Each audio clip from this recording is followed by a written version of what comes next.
Inilah 2 unit ruang kelas belajar mengajar sekolah luar biasa Kayu Agung Oki yang sejak 1 tahun terbengkalai tidak difungsikan.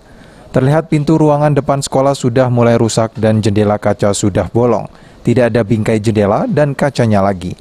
Selain itu, isi ruangan terlihat kosong dan keramik lantai kotor tak terawat. Diduga bangunan ini tidak sesuai dan tidak dikerjakan secara profesional. Kepala Sekolah SLB Kayu Agung Oki, Muhammad Abdul Tauhid, mengatakan, bangunan ini merupakan proyek yang menggunakan dana pusat melalui Provinsi Sumatera Selatan. Dan pihaknya hanya menerima gedung saja, tidak mengetahui apapun soal 2 unit ruangan bangunan. Bantuan DAK itu pada tahun 2020.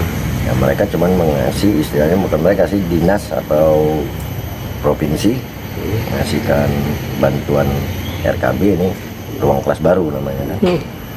Tapi cuman gedung, mobiler belum ada, sehingga belum bisa digunakan. Iya, karena kalau kita mau ngasih mobiler ya dari anggarannya dari mana?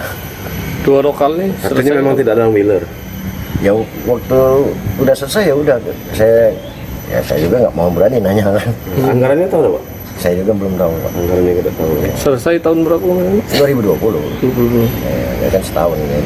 2 lokal ini 2020. Ya 2 RKB-nya 2 kelas. Itu soal yang banyak. Sudah saya lapor ke Polsek sini kan, Polsek Kayu Agung. Kemarin ada olah TKP-nya, ada polisi pun datang. Gedung ruangan 2 unit ini sendiri sudah selesai sejak tahun 2020 lalu dan hingga saat ini belum dapat digunakan karena tidak ada mebler seperti kursi maupun bangku dan alat bantu sekolah lainnya yang dibutuhkan SLB Kayu Agung Oki. Ahmad Romawi, PAL TV.